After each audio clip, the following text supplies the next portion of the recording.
Hello to all. Welcome to Divas That Care Network. I am Joyce Benning, and I will be your host for this totally invigorating, robust lifestyle show. I want to thank each one of our listeners that have tuned in live today and the ones that will be listening to the recording on the podcast. I am just very grateful and thankful for each and every one of you. And you are all in for a very special, exciting show today, as I have with me my returning diva, Lidia Lady Apona. And her and I are going to continue our chat about the divinity of horses, and this is part 5. So this is going to be a really exciting one because there's lots of things happening. So, Lidia, could you please introduce yourself to our listeners today? Well, hello, Joyce and everyone. I continue to love being on your show. It's such an honor and pleasure, and to be able to share our awareness of the divinity of horses. So thank you for this great opportunity, and it's always a wonderful experience. And so I call myself a Renaissance woman because I don't like to choose. I like to follow all my passions.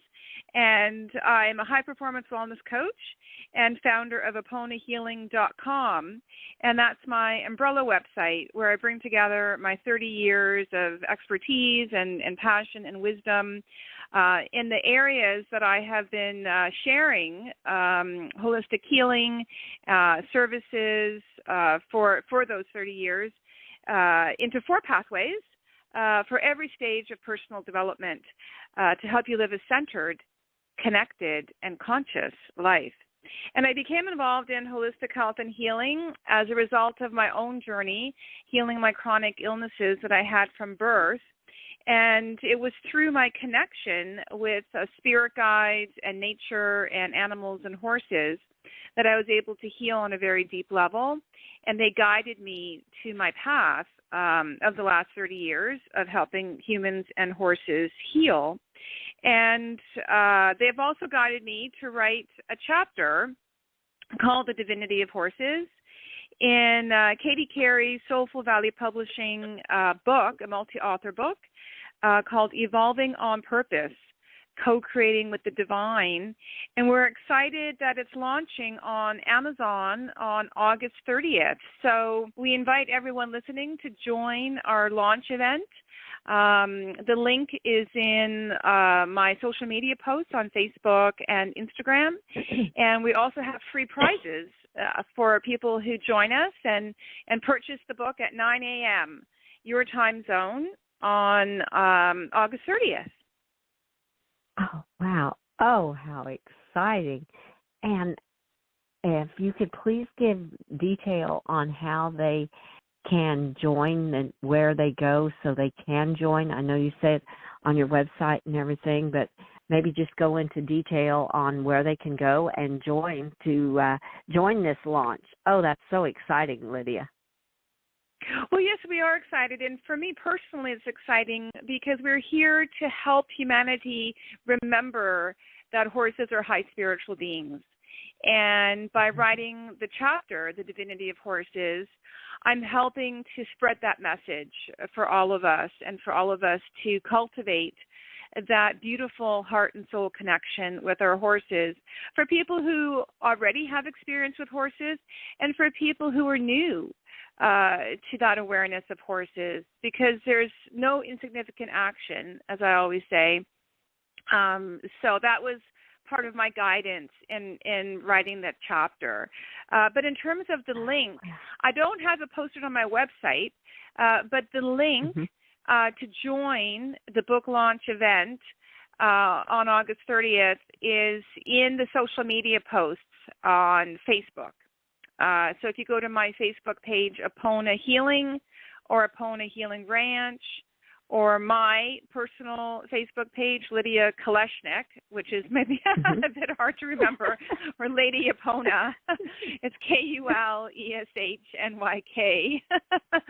And also we post on Instagram and LinkedIn as well. So that's where we've been sharing the link and any post that's related to the divinity of horses. And as I mentioned, there are free prizes. And in the book, I share how my entire life changed how I had dreams telling me I was a sister of horses when I was in a deep cocoon of healing my chronic illnesses. And the book is really a call to action as well, as I mentioned, to help raise the awareness that we've been living and guided by and supported by these divine beings, horses. And it's time that we, as a collective humanity, have reverence for them in the most fundamental way.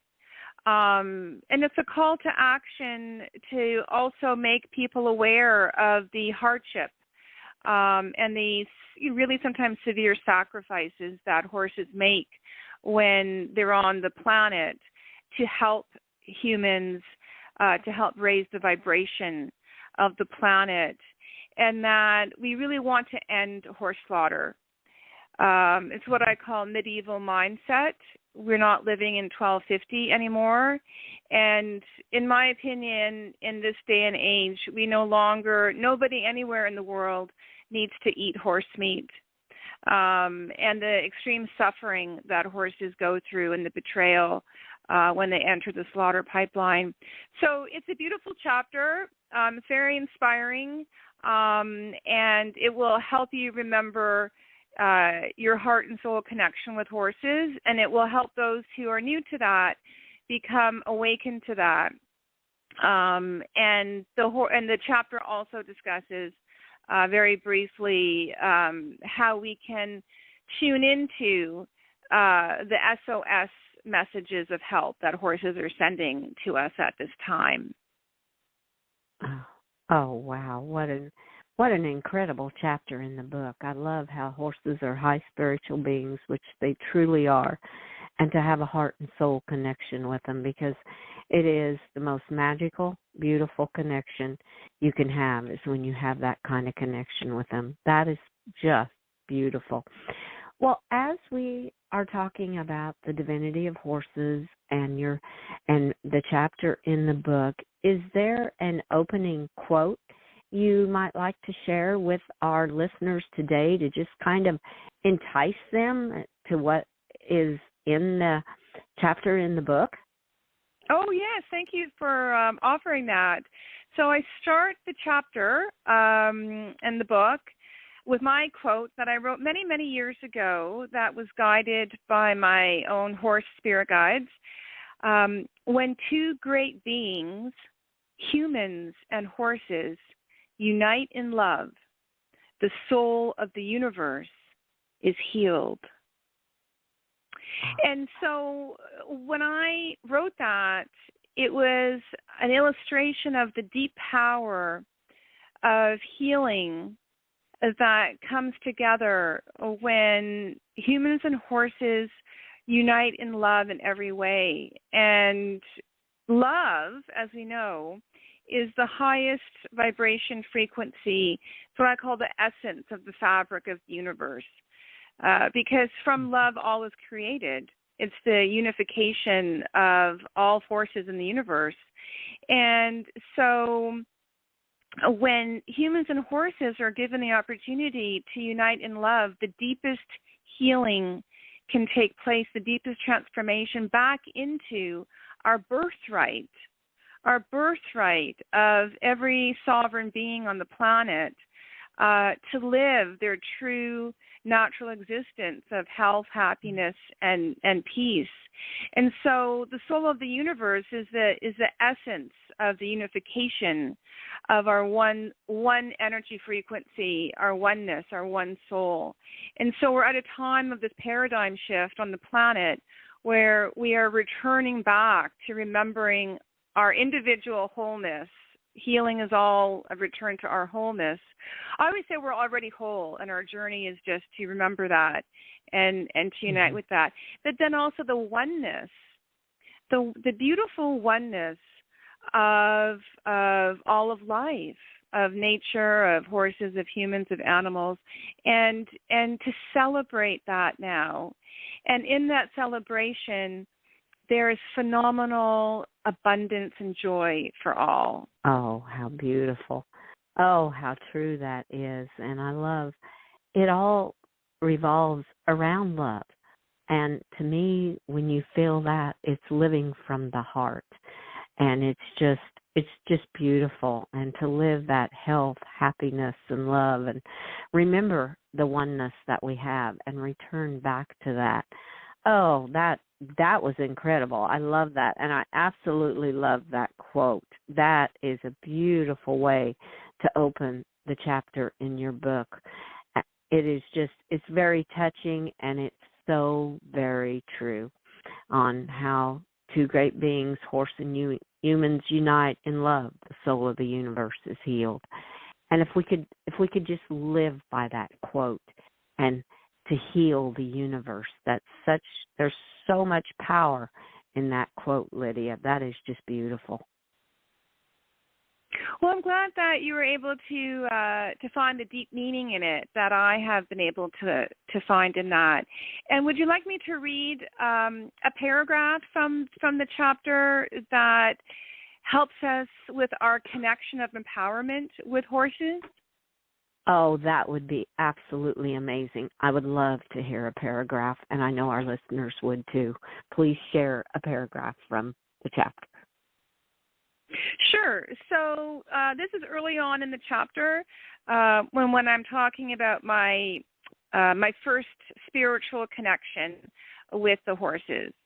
The horses recognized me before I recognized myself.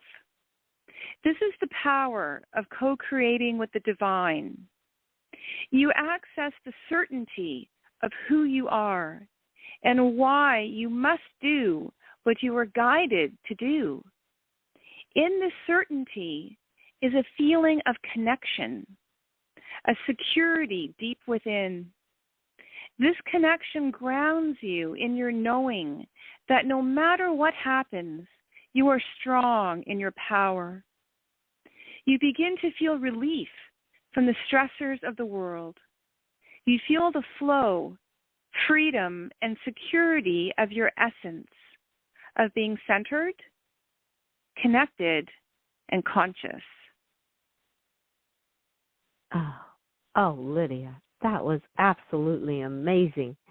I just love that, how it creating with the divine, and I love how you started it with the horses recognized you before anything, and they do. They recognize the person so much. It is just absolutely gorgeous, and how you were guided to do this, and how it grounds you, and you're strong in your power when you feel all this. Oh, that was an incredibly powerful, magical paragraph. I was just feeling the chills as you were reading it, because there was so much meaning in just that one paragraph alone, let alone what's to come in the whole chapter of your book. Oh, thank you so much for sharing that, because that was incredible. Well, it's my pleasure, and it is the time on the planet, as I've been saying, for us to step into our power more, for us to feel comfortable in living an empowered life. And fundamental to that is remembering who you are, that you already have everything within you. You're already powerful within yourself. And our journey to rediscover that is supported by these beautiful icons of love and peace, horses, who have made themselves available to us in every way throughout history, as we're aware, and now to be co-creators of divine love and light, to raise the frequency of the planet together. And this helps everyone. Nobody is left out of this beautiful synergy of wholeness, of universal energy and love. And this is the future. This is the absolute future that we're all creating together. And so we want to honor our horses. I had always been sent senior special needs horses when I first started my journey, my spiritual journey with horses. And I love all horses, but especially the senior ones, or the horses that people think are useless, right? Or that they no longer find have a purpose. And, horses feel all of that. When horses are told they're worthless or meaningless or have no value or good for nothing. They hear that, and it's hurtful. It's hurtful to them, and we want to no longer do that. We want to speak to them verbally and telepathically, and through our actions, let them know how much reverence we have for them.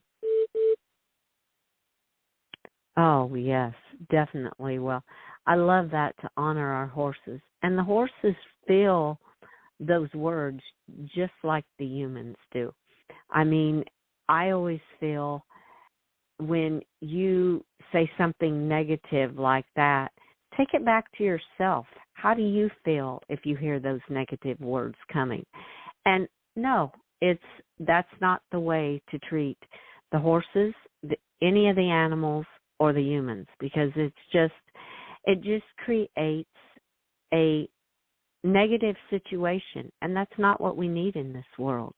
We need to live from our hearts and share the positivity of it all, and to honor it, and realize that the power is within us to control that too. So, that is beautiful. I love all of this on how to live an empowered life and to stay centered, connected, and conscious. It's incredible. Well, I really love what you're sharing too about,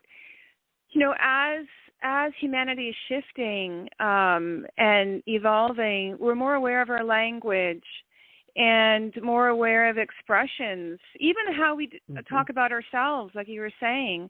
And then to pause before we say something to somebody or to a horse.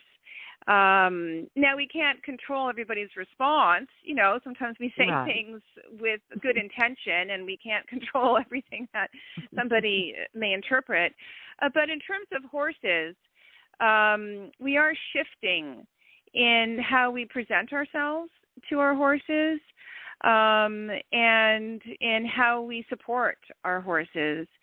And when I go to my horses, I receive so much benefit when I share with them positive words and expressions. I have all these little songs that I sing to them, and hopefully they don't mind my singing voice, but I know that they enjoy the songs. I'm not a singer, but and it's uplifting for me as it is for them, because there's only I would say energy never lies, right? There's everything is energy. You can't fool Mother Nature. You can't fool the essence or the truth of the energy of what you're saying. So we can really create beautiful frequency expressions for our horses, with our horses, that extends into the oneness of the energy field by being really conscious of being happy and supportive and saying positive things to our horses. And this helps create that bond of unconditional love, because when your horse sees you, they know that it'll always be a positive experience. It doesn't mean you're not learning things together and have to be patient with each other and are teaching things to each other, but it always comes from a place, as you say, of love and understanding and learning. And how one horse learns may be a bit different than how another horse learns, just like humans. And that it's my opportunity, as their steward, to learn how a new horse may want to communicate. But it's all part of what we're saying about creating that beautiful bond with your horse. And to support your horse through their lifetime. As I was saying, the senior special needs horses that have joined my equine family of light are just magnificent healers. Their wisdom, they know themselves so well, and they know you, as I was saying from the quote. They know you better than you know yourself. So their value is far beyond what we can do with them. Their value is how we can be with them. Yes. Oh, so true. Oh, that just warms my heart because it reminds me so much of my older horse, and he is such a wise old soul, and he's so appreciative of everything. And he has even said he knows that he doesn't have to worry about anything because he knows it doesn't matter in what, if he can give people rides or what he can do. He always has a home. He has his forever home, and he's loved unconditionally, no matter what he goes through or what needs he has. He has to have special feed, and that's fine.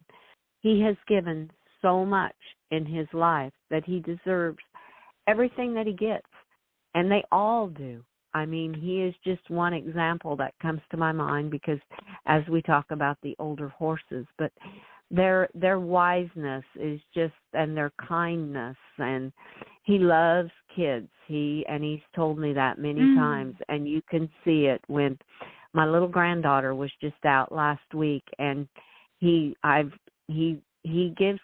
little kids rides yet, and he just loves it. He's just as calm, and he just takes care of them. And he's told me many times, it's kids that I love to be with like that.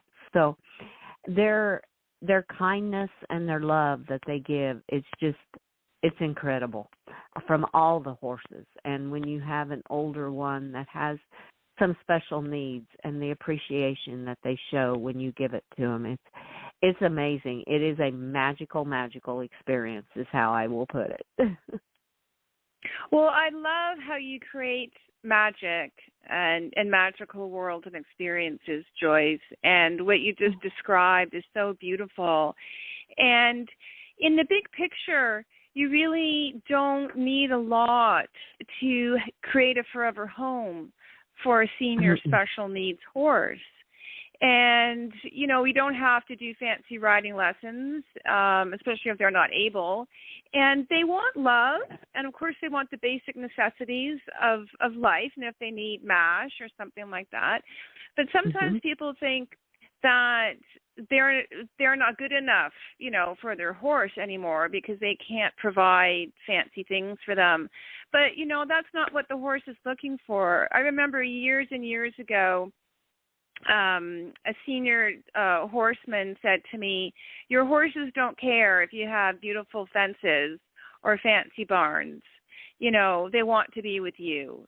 And so horses have said that to me many times telepathically, that I don't mind having, a smaller area if I know, like you said, that I'm loved and safe, and have that forever home. Horses, the average domestic horse goes through 7 homes in a lifetime. And then the worst case scenario is they end up in the slaughter pipeline. And the betrayal, if you put yourself into their position, they're devastated. It's devastating for them. Not just a fate worse than death, to be sent to a slaughterhouse, which a lot of people are not aware of that. But the journey of betrayal, of just being in shock that humans would allow this to happen to them. So for a horse to feel secure, like you were saying, and free in the knowing that they have a forever home is just not only the greatest gift we can give them, but also their right. It's their birthright to be loved and safe and free in their energy, like free in the place that they're at, right? In the home that they're at, without that constant uncertainty and worry of what's going to happen to me. Right. If I can't perform like I have in the past, what's going to happen to me? And I'm like, they've given so much. Why? That doesn't even enter my mind. I told my mare that when she got hurt 2 years ago. It doesn't matter to me if we never ride again. It doesn't matter. You're with me, and that's all that counts in this world, is that we can be together. So, and my horses know that, and I had a kinesiologist that worked on him, and he's a chiropractor too, and he said, your horses aren't stressed.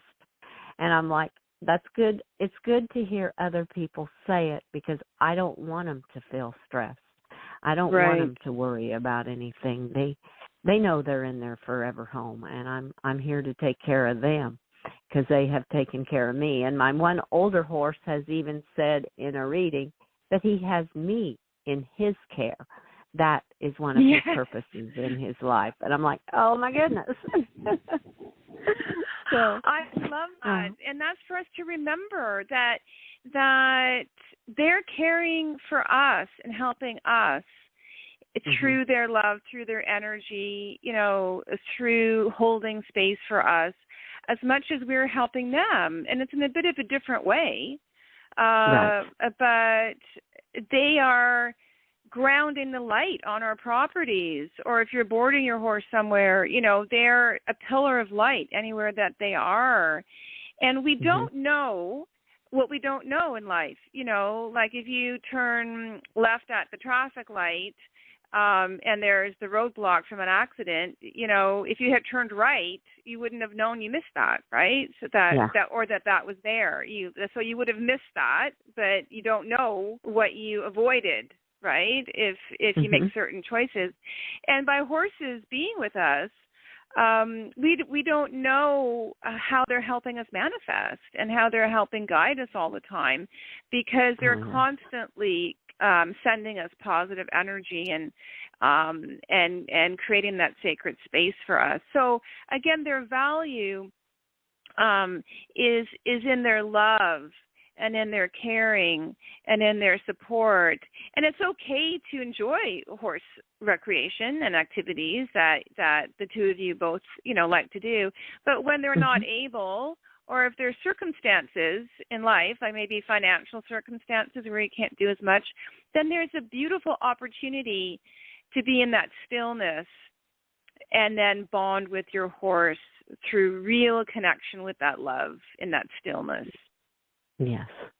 Oh, I love that. I love that, because it reminds me so much of what my mare said, listen in the silence and just be there in that stillness. And oh, how beautiful, Lydia. Lydia, this show has gone so quickly, which I knew it would. It has just flown by. And there is so much more for us to chat about in so many different ways. I would love to ask you if you will be my guest again in September as we continue on with different conversations on how the divinity of horses, how the healing, just there's so many things to touch on. I would just love to have you back where we can chat some more and share with our listeners. Oh, well, that is so beautiful, Joyce. Thank you. I would absolutely love to do that. And, yes, to continue a conversation, about how we're evolving and growing, and how horses have always been part of humanity's growth and evolution, and how we're embracing them in new ways now to support them and to support us. Oh, yes. Oh, how beautiful, Lydia. Well, we shared at the beginning the ways to connect, and we'll have your links on the show also for our listeners so they can connect with the book launch and also with connecting with you and getting in contact with you, Lydia. And I want to wish you and all of your horse families a very, very magical day and a magical month ahead until we chat again in September. Well, thank you, Joyce, and the same to you and your family of light. And I can feel the touch of your magic and your magical world. So thank you for sharing that. Oh, you are so welcome. Thank you so for the kind words, Lydia. And I want to thank all of our listeners for listening to this amazing show with our incredible diva, Lydia, Lady Apona. Please share this show with your family and friends. Check out all the other hosts and their shows on divasthatcare.com. And remember, go to her social media sites, Apona Healing and Apona Healing Ranch, and also under her name. and you will find the link to join the book launch on August 30th. So how exciting this is. And remember the quote that she read, "Two great beings, horses and humans, united in love, the soul of the universe is healed." What power that has. And I want to wish each and every one of you a very, very magical day. Be kind to all and give your animals that great big extra hug that they so deserve, and share your love with them until we connect again on Robust Lifestyles. Stay strong and healthy.